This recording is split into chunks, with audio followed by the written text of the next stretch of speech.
New video today, guys, and I've been waiting a while to get this in the post. It's The Thing for the Xbox, and I also got the movie box set which features the prequel and the John Carpenter classic. Now, I'm a massive fan of Kurt Russell and anything John Carpenter related. I've probably covered this a lot on Twitter before and done a lot of shares and stuff like that, but they have combined in the past to make some incredible movies, and The Thing for me is one of the scariest movies I've ever watched, and for me it's one of the best horror movies, if not one of the best movies of all time. But today I'm going to cover the Xbox game, which actually serves as a sequel to The Thing. So if you were to follow in chronological order, the 2011 prequel The Thing, followed by The Thing in 1982, John Carpenter's masterpiece, and then the Xbox game.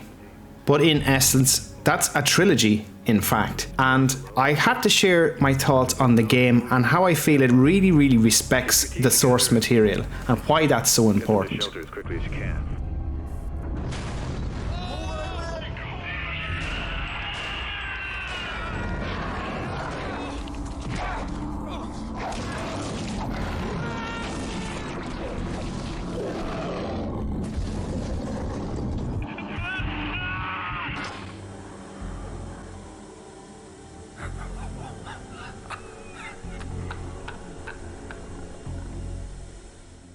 So immediately from starting the game, you're going to get this authentic feeling when playing this game. The general respect for the source material here is top notch.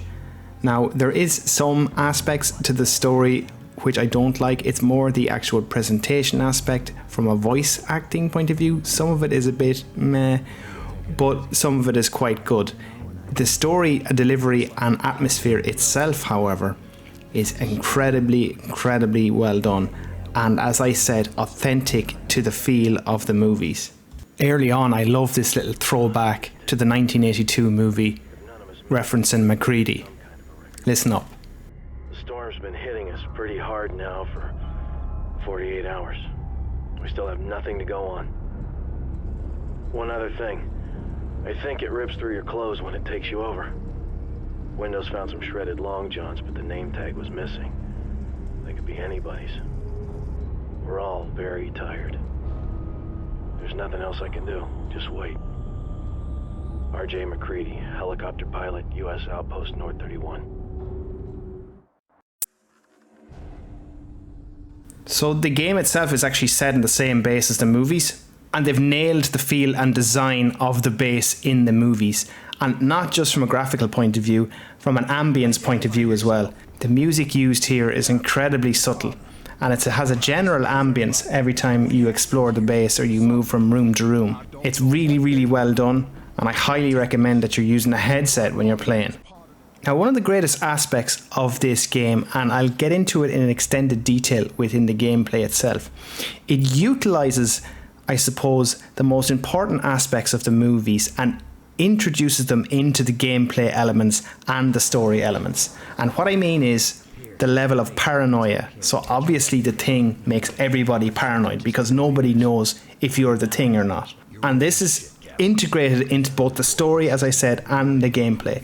And in this segment here, you're asked to go and find a medical kit which has the blood test kit included in it. And essentially I'm coming back here and carrying out this blood test. And what's even more interesting about this segment is I also have two team members who have been traveling the base with me so far. So when I carry out that test, I also carried out the test on the team members in this segment.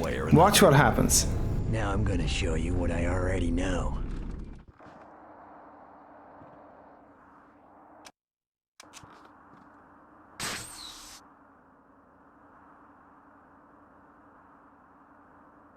Maybe you will get us out of this.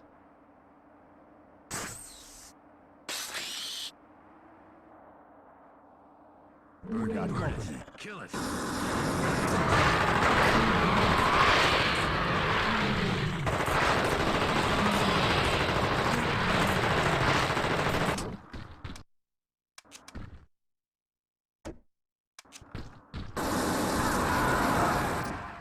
So let's get into the meat of this game, the gameplay and the design.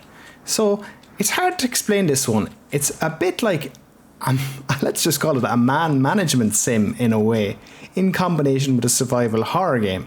And what I mean is you have to constantly manage your team members. And remember what I said about paranoia. You absolutely do not know if any of these members are the thing or not. Any one of these guys can be the thing at any one time. And the only way for you to completely know is if you actually do one of those tests, those blood tests. And bear in mind, you're also constantly trying to manage their own fear levels, and they have to gain trust in you if you need to get them to carry out tasks. So there are 3 main team members in total. There's a soldier, there's an engineer, and there's a medic. In order for them to kind of respond to you and gain your trust, you can do certain things like give them weapons, give them ammo, heal them, etc. This will allow you to gain trust. Or, if, as I said, if you carry out a test yourself, on yourself, in front of these guys. So, as I said, it really implements that level of paranoia the movies are infamous and famous for. And it really does an excellent job of bringing that into the gameplay. So you can see here, my team member, he's freaking out right now. So his head is shaking all over the place. So I can give him an adrenaline shot, which will basically calm him down. If I don't calm him down, he could randomly do something erratic, and he either could start shooting people randomly or freak out completely. So you constantly have to manage this. You can take them out of the area, kill enemies in front of them, or as I said, use adrenaline shots. It's really cool mechanic, and it's integrated really well within the gameplay itself. And the fact that I've gained the trust of the engineer now, I can actually utilize him to open the junction box door. So he can repair that junction box. It's an advanced junction box in this case, so my own character can't repair it.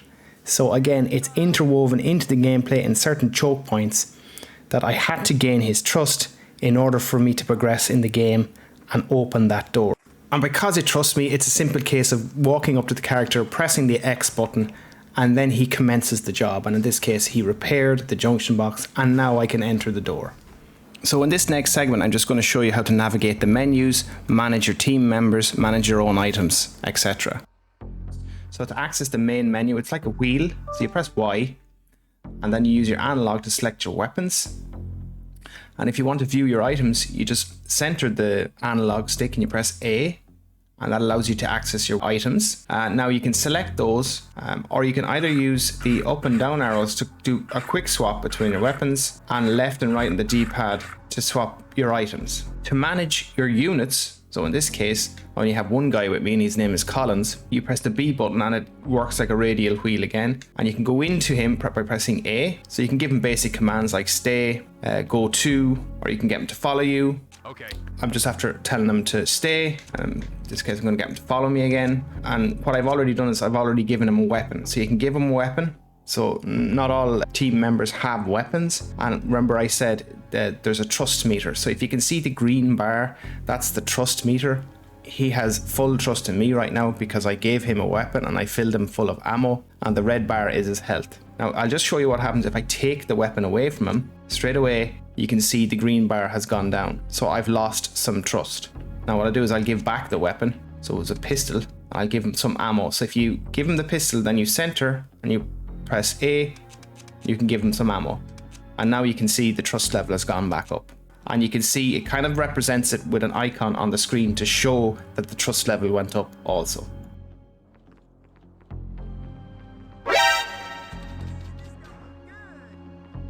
Surprise, motherfucker.